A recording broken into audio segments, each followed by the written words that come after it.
The Harp and the Lion. The hills of Bethlehem carried a kind of wild stillness in those days. Wind moving through the terraces, sheep bells clinking like small reminders that life demanded tending even when the world felt uncertain. David, son of Jesse, was the youngest of 8, a boy who wasn't supposed to matter much in the great machinery of Israel. Yet there was something in him that didn't fit the pattern of a simple shepherd. Call it grit. Call it faith sharpened by solitude. Call it a stubborn refusal to fear anything that could bleed. He spent most mornings ankle-deep in grass wet with dew, tuning the old harp his father claimed had belonged to a traveling musician from the north. David never believed that story, but the harp sang for him anyway.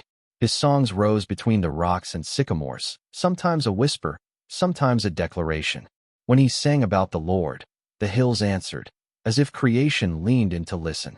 One afternoon, the sheep grew restless, breathing hard and stamping the earth. David didn't need to be told why. Predators didn't announce themselves. The air simply changed, the same way the sky does before a storm. He gripped the staff, slid a smooth stone into his sling, and waited.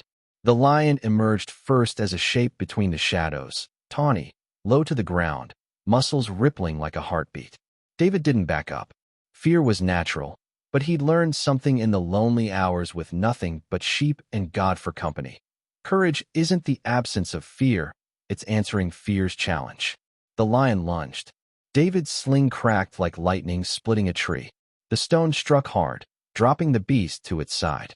It still moved, slow, wounded, ready to kill with its last breath. David stepped in anyway. His hands closed around its mane, his blade cut quick and sure, and the hills were quiet again.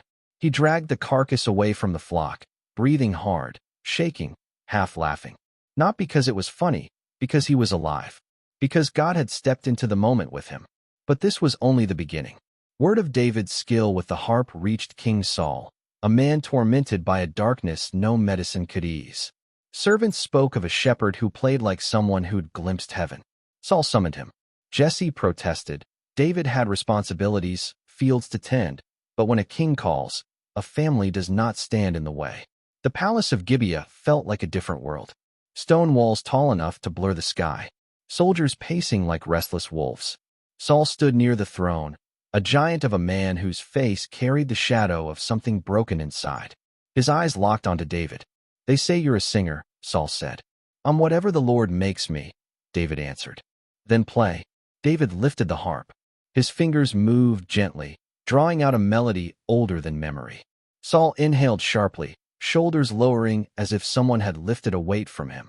The music washed through the hall, settling the air, quieting the king's tormented spirit. For the first time in months, Saul slept. David's service became steady. Some nights he played until dawn.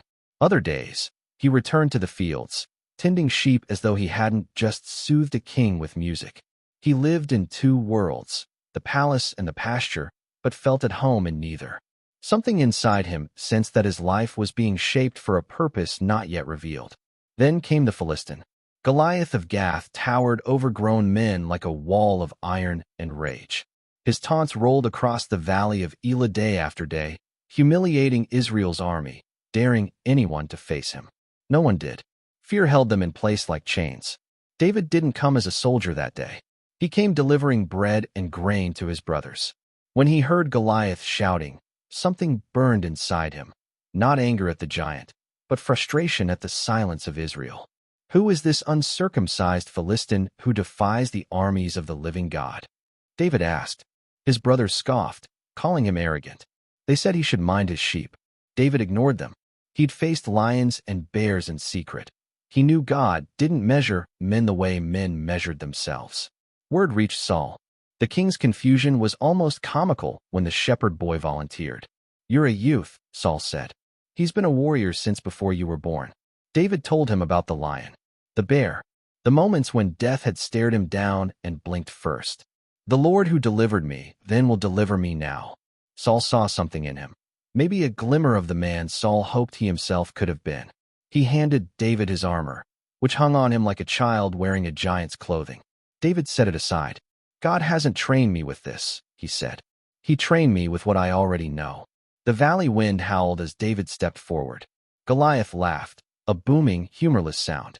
"Am I a dog," he roared, "that you come at me with sticks?" David squared his shoulders, voice steady as a blade. "You come with sword and spear. I come in the name of the Lord of hosts." He loaded a stone. He swung the sling. The crack echoed across the valley. The giant fell. Silence swept the field, the kind of silence that reorders a nation. Saul stared in disbelief. Israel erupted in triumph. And David, breathing hard, gripping the sling still warm from battle, understood something he hadn't dared admit. His life had just changed forever. Yet he didn't celebrate. The victory belonged to God. He knew that. What he didn't know was how quickly triumph could turn dangerous.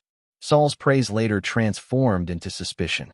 Songs of David's valor stirred jealousy in the king's heart, planting the seeds of a rivalry that would one day send David running for his life. But for now, he returned to the palace quietly, the shepherd with the lion's courage and the harpist's heart, a young man destined to carry the weight of a crown long before it ever touched his head. Historical note: this story dramatizes events recorded in 1 Samuel chapters 16 to 17. David's early life as a shepherd, his service to Saul, his battle with Goliath, and his anointing by Samuel are historical biblical accounts. Specific dialogues, emotional details, and scenic descriptions are dramatized but remain anchored to the factual narrative. You said,